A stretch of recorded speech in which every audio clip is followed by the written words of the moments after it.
Ja, Tag zusammen und herzlich willkommen zum 2 Kölsch Saisonrückblick 2020-21. Ja, hallo Leute, auch von meiner Seite herzlich willkommen hier bei der etwas anderen Art und Weise, wie wir diesmal einen kleinen Rückblick auf die Vergangenheit machen. Und ihr seht, wir sitzen hier weder in unserem Studio noch an irgendeiner ausgewählten Kölschen Location. Nee, wir sitzen vor dem Müngersdorfer Stadion und zwar wirklich mitten auf der Jahnwiese. Haben uns hier ein paar Stühlchen mitgebracht, haben uns ordentlich eingecremt, denn die Sonne, die strahlt hier ganz schön runter. Es ist ja wirklich auch endlich ein bisschen besseres Wetter geworden. Und ja, wir wollen heute reden über die vergangene Saison, über die Dinge, die hängen geblieben sind, die uns gefallen haben, die uns nicht so gut gefallen haben. Wir hatten das ja auch schon angekündigt.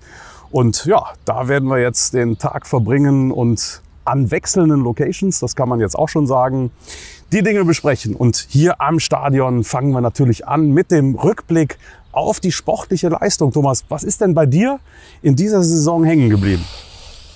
Ach du meine Güte, ne? Ich glaube, die offizielle Redart ist, es ist eine komplizierte Saison gewesen. Ne? Ja. Ich würde sagen, das, was wirklich hängen geblieben ist, ist sowas wie Ambitionslosigkeit. Also es fing schon damit an, dass wir in die Saison starten mit einem Trainer, der davor eine richtig fette Niederlagenserie hingelegt hat. Denn man darf ja nicht vergessen, dass wir nach dem ersten Lockdown überhaupt keinen Fuß mehr an Boden bekommen haben. Und Gisdol hat das Ruder nicht rumreißen können. Man hatte sogar den Eindruck, der hat nicht mal mehr eine Hand am Ruder gehabt. Und dann haben wir nicht gesagt, danke sehr für die Rettung, super, wir bauen neu auf, sondern wir haben mit ihm weitergemacht und sogar noch verlängert. Ja. Das waren eigentlich schon schlechte Vorzeichen, würde ich sagen, für die Saison. Ja. So habe ich es empfunden. Ja. Wie hast du das? Es ging natürlich weiter mit schlechten Vorzeichen, das muss man fairerweise dazu sagen. Also wir haben erst sehr spät Spieler dazu bekommen, konnten auch erst reagieren auf dem Transfermarkt, als der Cordoba-Transfer wiederum über die Bühne gegangen war. Mit Hertha, dann ist dieses Verrechnungsgeschäft zustande gekommen mit Ondrej Duda. Und teilweise sind die Spieler wirklich auch erst ins Trainingslager nachgekommen dann. Einige haben noch nicht mal das Trainingslager mitmachen können. Wir hatten dann auch von Anfang an ziemliches Verletzungspech. Auch das muss man fairerweise dazu sagen. Ich denke nur an Anderson, der von Anfang an mit seinem Knie Probleme hatte. Also es ist uns wahnsinnig schwer gefallen, irgendwo in einen Flow reinzukommen, eine Stammmannschaft zu finden und Abläufe zu standardisieren. Das hat bis weit in die Saison hat das nicht geklappt. Also das ist bei mir auch hängen geblieben, dieses ständige Testen, was wirklich dann am Ende auch dazu geführt hat, dass man irgendwann gesagt hat, jetzt hat es sich ausgetestet. Ja, wobei, also testen, also dass man sich noch nicht gefunden hat, finde ich total nachvollziehbar. Ich hatte aber immer das Gefühl, dass ein Spieler nach dem anderen irgendwie angezählt wird, öffentlich angezählt wird und es hieß auch noch, ich beinahe noch zur Mitte der Saison, wir müssen jetzt mal aussortieren. Also das ist natürlich eigentlich nichts, was man in der Mitte der Saison macht. Da erwarte ich eigentlich, dass die Kaderplanung das zügig am Anfang macht. Und also das machte überhaupt keinen guten Eindruck. Und deswegen sind wir auch tatsächlich nicht reingekommen. Das Schräge war nur, dass jedes Mal, wenn man dachte, jetzt ist die Ära Gisdol zu Ende, irgendein Wunder um die Ecke kam. Ja, also Wahnsinn. Also wir haben ja quasi gegen alle großen Mannschaften, Derby haben wir gewonnen. Ja, wir haben gegen die großen Mannschaften gewonnen. Und jedes Mal dachte man, kann überhaupt nicht passieren. Wo kommt das plötzlich her? Ich weiß Was nicht. war das denn für ein Zeichen? War das ein Zeichen für die Charakterstärke der Mannschaft oder eher Charakterschwäche? Dass man gesagt hat, die springen wirklich nur so hoch, wie sie müssen? Oder die arbeiten auch nur dann, wenn der Druck wirklich maximal ist, aber mal was Kontinuierliches kriegen sie nicht auf die Kette. Ja, wie kann man das interpretieren bei so einer Mannschaft? Ich verstehe das tatsächlich überhaupt nicht. Ne? Also man könnte sagen, okay, es gibt eine gewisse individuelle Stärke und dann, wenn sozusagen die Spiellust aufkommt und man eigentlich keiner was von einem erwartet, ne, dann entfaltet sich das und dann kann ich gegen die Großen tatsächlich auch richtig was reißen. Ne? Aber ich weiß nicht, ob das nicht auch zu kurz gesprungen ist oder ob es nicht am Ende komplexere Vorgänge sind. Nur da blicke ich tatsächlich überhaupt nicht rein. Ich fand es eine totale Wundertüte und ich verstehe es nicht. Ich glaube, dass es tatsächlich auch mit dieser Ambitionslosigkeit zu tun hat, die in unserem Verein vorherrscht. Das muss man ja ganz klar so sagen. Ne? Also wenn Horst Held nicht müde wurde und wird, ständig zu kommunizieren, dass man mit dem alleinigen Anspruch in diese Saison gestartet sei, die Klasse zu halten, dass man also wirklich bis zum letzten Spieltag wird kämpfen müssen Und so ist es dann ja auch gekommen. Vielleicht ist es schon so eine Art self-fulfilling prophecy, ne? Oder aber das Pferd springt wirklich nur so hoch, wie es muss. Die Spieler konnten sich tatsächlich bis zum letzten Spieltag die Zeit lassen, um endlich dann mal unter Beweis zu stellen, wozu sie dann doch am Ende in der Lage sind. Mal abgesehen davon, dass Kiel am Boden gelegen haben mag. Und dass jetzt auch im letzten Spiel plötzlich dann alle Spieler auch endlich zur Verfügung standen. Natürlich waren das auch Gründe. Aber ich glaube schon, dass es auch mit dieser Larifari-Herangehensweise an die Saison, wie oft hat Gisdol gesagt, dieser Punkt kann noch wichtig werden. Was für ein wichtiger Punktgewinn. Wir haben nie auf Sieg gespielt. Wir haben immer nur auf Ergebnis gespielt. Die Null muss stehen. Uns reicht ein Punkt. Ambitionslosigkeit von A bis Z. Ja, er hat ja mal gesagt, Christian Streich sei für ihn der beste oder größte Trainer der Liga. Warum? Ja. Weil es dem gelingt, jedes Jahr die Erwartungshaltung auf Null zu schrauben. So. Und wenn das der Anspruch ist, ja, dann würde ich sagen, ist er auch auf einem guten Weg, einer der besten Trainer der Liga zu werden. Ne? Also ich will diese Rettungstat nicht schmälern. Das haben wir auch schon mal an einer anderen Stelle gesagt. So, es ist halt nur so, dass wir hingegangen sind und haben dann versucht, quasi mit dem Feuerlöscher zu renovieren. Das kann nicht funktionieren. Da scheiterst du. Also ist es am Ende des Tages ein Managementversagen und nicht ein Versagen von Herrn Gisdol, der natürlich die Aufgabe gerne annimmt, wenn man sie ihm gibt. Ja. Ne? Du warst jetzt schon wieder in der letzten Saison, ne? Also genau. Also uns gerettet hat. Ich meine, was war das für ein Lauf, den wir dann entwickelt haben? Ja. Ne? 8 Siege in 10 Spielen. Und man dachte ja wirklich, Mensch, der 1. FC Köln aus den 70er, 80er Jahren ist plötzlich wieder zurück. Ja. Aber was war das für ein unglaubliches Strohfeuer? Und wie schnell war Gisdol dann doch abgenutzt? Und die Ambitionslosigkeit hat sich doch wieder eingestellt. Ne? Und noch gravierender war das Ganze dann ja, nachdem wir gerettet waren und dann in die letzten 10 Saisonspiele unter Corona wohlgemerkt, das stimmt.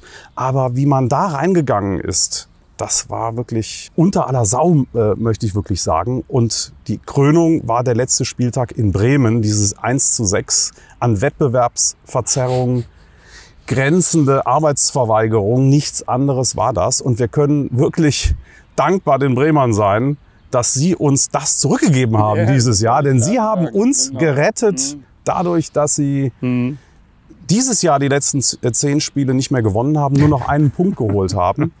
Ja, mein Gott. Eine schräge Interpretation, dass sie sich damit bedanken. Ne? Aber was haben wir damals geschimpft darüber, wie viel Geld quasi uns flöten gegangen ist durch diese wirklich granatenschlechte Leistung gegen Bremen. So, und tatsächlich, lustigerweise, hat es sich dann auf wirklich schräge Art und Weise ausgezahlt, dass die Bremer noch in der Liga waren. Deswegen sind wir nämlich jetzt also alles richtig gemacht, oder?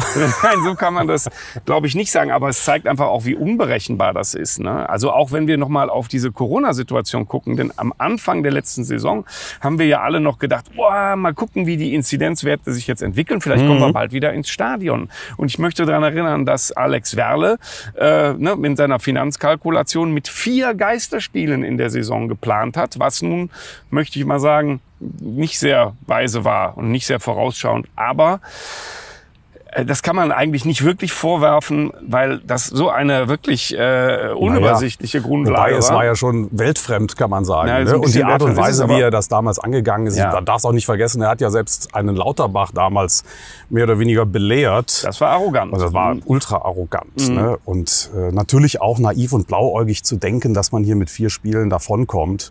Und umso mehr ist dem das Ganze ja auch vor die Füße gefallen. Aber da reden wir jetzt später drüber. Wir wollen an der Stelle jetzt trotzdem noch mal bei dem Sportlichen bleiben. 2 Sachen trotzdem. Eine Sache noch. Hättest du gedacht, dass wir die ganze Saison nicht ein einziges Mal hinten ins Stadion können? Ja, das ist natürlich das eigentliche Drama dieser Saison. Ne? Ja, das ist ein ganz furchtbares Drama. Na komm, gehen wir mal weg von den Dramen. Was ist dein Highlight-Spiel? Hast du eins?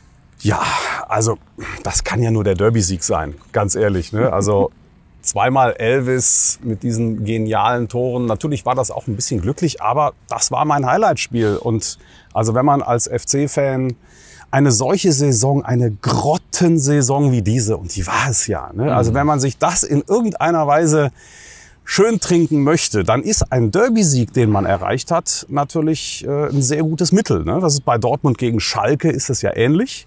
Da wird ja auch oft gesagt, also wenn wir die Schalker geschlagen haben, ist alles verziehen und umgekehrt genauso. Ja. So ein bisschen was davon hat es bei mir auch. Und ansonsten gab es auch tolle Momente, brauchen wir gar nicht drüber sprechen. Und wir haben Leipzig, Dortmund, gegen diese starken Mannschaften haben wir nicht verloren. Also im Europapokal hätten wir sie beide rausgeschmissen, ne, in der Champions League. Sowohl Dortmund als auch Leipzig. Einmal unentschieden und ein Sieg. Ja. Das waren Momente, die einen begeistert haben. Sie waren halt so unglaublich selten. Ne? Ja. Und man muss sich nur auch noch mal an die Nicht-Sieg Phase erinnern, dass wir hier ein Jahr lang nur in einem Jahr haben wir ein einziges Heimspiel hier in Müngersdorf gewonnen. Überleg dir das saisonübergreifend. Gut, ne? Dass wir nicht da waren. Genau. Aber damit sind wir im Grunde ja schon, wenn wir einen positiven Spin machen wollen, dann müssten wir ja rüber zur Rettung. Ne? Denn was ist das für eine Geschichte? Also ich meine, Funkel ist jetzt keine Sekunde zu früh gekommen, würde ich sagen. Ne? Ja, also auf den allerletzten Drücker, wirklich. Meine Fresse. Aber er hat sozusagen vor den Augen aller, die sich gewundert haben, was das für eine merkwürdige Taktik ist, auch gegen Berlin, dann nicht auf Sieg zu spielen oder so, am Ende vollkommen recht behalten, oder? Ja, absolut. Und also wenn man immer sagt, ein Trainer muss die Mannschaft erreichen, wenn man sich die Quote von Funkel anschaut, dann ist die sowas von deutlich besser als die von Gisdol, der ja gerade um einen Punkt pro Spiel herumgedümpelt ist die ganze Zeit.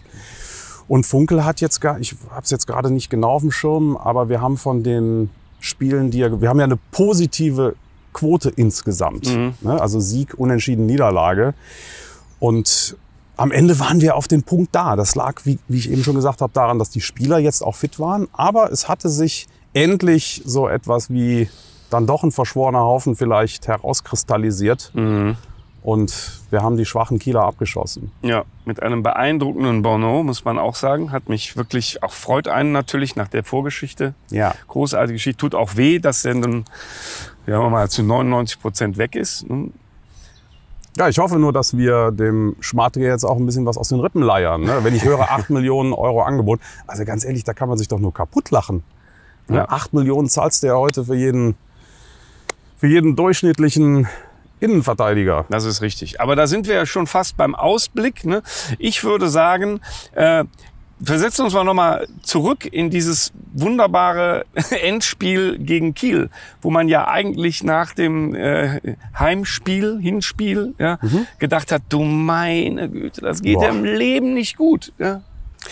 Ja, also wir gehörten ja schon zu den positiv gestimmten und immer noch optimistisch eingestellten Fans. Wie viele haben nach dem Mainz-Spiel gesagt, das war's? Überleg dir das mal. Ne? Wir haben hier zu Hause 2:3 verloren. Das war auch das Ende dann von Markus Gisdol, das Ultimative. Und wir hatten danach 3 Punkte auf den Relegationsplatz und noch 6 ausstehende Spiele. Und es sah wirklich richtig schlecht aus, aber wir haben damals auch gesagt, ich erinnere mich, dass wir in der Flora gestanden haben und gesagt haben, es gibt aber eben doch ein kleines Pflänzchen, spätestens dann nach dem Leverkusen-Spiel. Ne?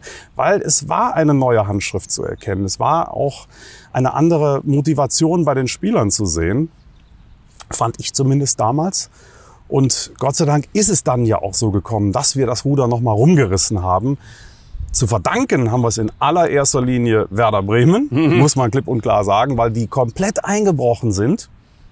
30 Punkte hatten die, glaube ich, nach 24 Spieltagen. Überleg dir das mal. Haben dann noch ein Pünktchen geholt. Ganz Bremen hat schon geschrieben, das war die Rettung. Die sind durch, ja, genau. So.